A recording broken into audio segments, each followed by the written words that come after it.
ہے اور جس کے اندر قرآن و احادیث سے حوالے دیے ہیں، اور انشاءاللہ اس کو ہم ابھی انگلش میں بھی ٹرانسلیٹ کرا کے شائع کر رہے ہیں تاکہ زیادہ سے زیادہ لوگوں تک دین کے احکام کو ہم آسانی سے پہنچا سکیں۔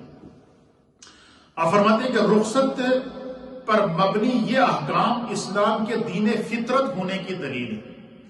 یعنی یہ جو اللہ تعالیٰ انسان کو رخصت دیتا ہے، بیماری کی حالت میں رخصت دی جا رہی ہے، اس کے علاوہ جو ہے وہ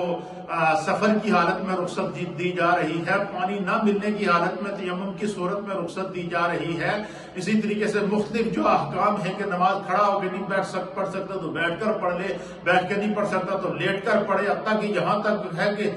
اگر وہ بالکل ہی لیٹ کر بھی نہیں پڑھ سکتا تو فرمایا کہ وہ آنکھوں کے اشارے سے پڑھ لے، اور فرمایا وہ بھی نہیں کر سکتا تو فرمایا پھر اسے معاف ہے۔ کیوں کہ اب اس کا جسم اس قابل ہی نہیں رہا، لا یکلف اللہ نفسا الا وسعها۔ تو اللہ رحمان ہے، اللہ رحیم ہے، اللہ کریم ہے، تو جب وہ اتنی مہربانی کرتا ہے تو اس کے باوجود اگر ہم غفلت کریں اور تو پھر ہم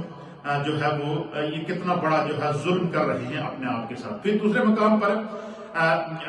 نبی اکرم صلی اللہ تعالیٰ علیہ وسلم نے اس طرح اشارہ دیا ہے کہ اللہ تعالیٰ کو اپنی جانب سے بندوں کو دی جانے والی رخصتوں پر عمل کرنا اسی طرح پسند ہے جس طرح اپنی نافرمانی ناپسند ہے۔ یہ چیز جو آپ کو سمجھانا چاہتا ہوں، مثلا بندہ کہے جی کہ میں سفر میں گیا ہوں، بعض لوگ ہوتے ہیں جی میں تو پوری نماز پڑھی ہے جی، کیوں پڑھی ہے جی؟ ٹائم پیاسی جی میں کی کرنا ہے؟ نہیں، اس کے ہم مکلف نہیں۔ اللہ نے کہا کہ جب تم نے سفر شروع کر دیا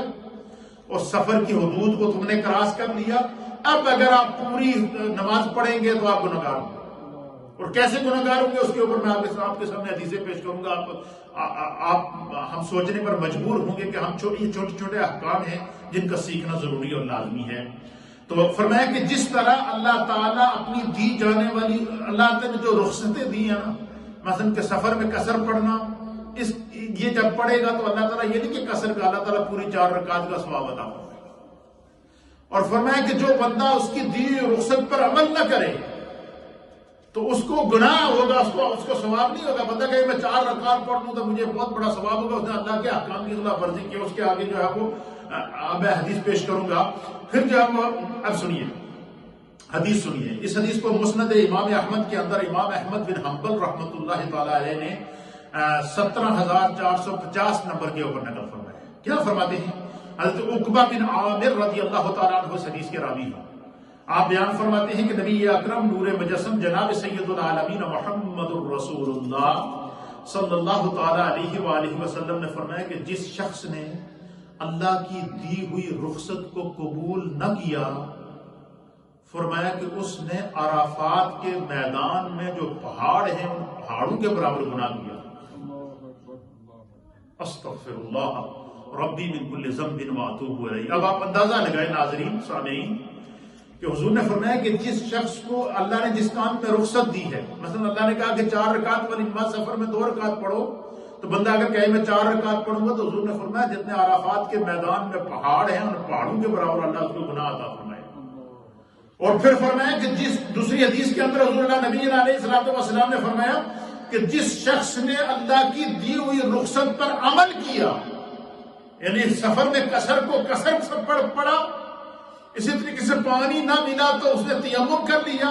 تو فرمایا جو اس کو عبادت کا ثواب ہے وہ تو ملے گا ہی ملے گا، لیکن فرمایا کہ اللہ کے حکم پر عمل کرنے کا جو اس کو اجر و ثواب ملے گا، حضور نے فرمایا کہ عرفات کے میدان میں جتنے پہاڑ ہیں ان پہاڑوں کے برابر اللہ رخصت پر عمل کرنے والے کو ثواب عطا فرمائے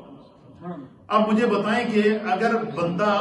یعنی اللہ نے کہا کہ تم سفر میں قصر پڑھو اور بندہ کہے میں پوری نماز پڑھ رہا ہوں تو یہ نیکی نہیں کما رہا،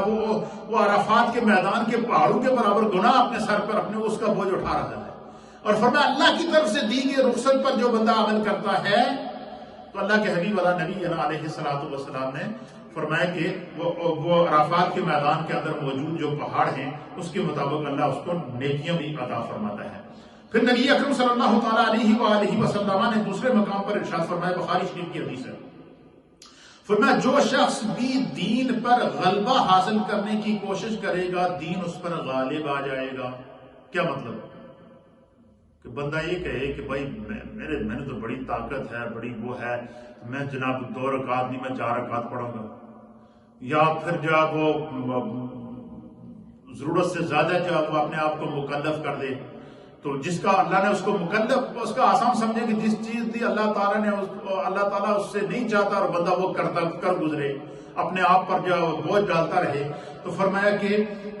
دین اس پر پھر غالب آ جاتا ہے۔ اور کیسے آ جاتا ہے؟ اس کے اوپر کوئی آزمائش آ جاتی ہے،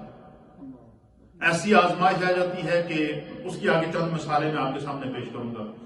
کہ دین پر غلبہ پانے کی حاصل کرنے کا کیا مطلب ہے۔ اس کے اوپر مفتی اعظم پاکستان لکھتے ہیں کہ دین پر غلبہ حاصل کرنے کا مطلب یہ ہے کہ ہر موقع پر عزیمت یعنی دین کے احکام، دین کے اصل حکم کو اختیار کرنے پر اصرار کیا جائے، اور اس معاملے میں دین کی عطا کردہ رخصت پر عمل نہ کیا جائے۔ پس جو اپنے اوپر شدت کرتے ہوئے مشکل اور دشوار احکام پر اصرار کرے گا، دین کی عطا کردہ رخصتوں اور سہولتوں سے فائدہ نہ اٹھائے گا، تو ایک وقت ایسا آتا ہے کہ وہ رخصتوں پر عمل کرنے سے بھی عاجز ہو جاتا ہے۔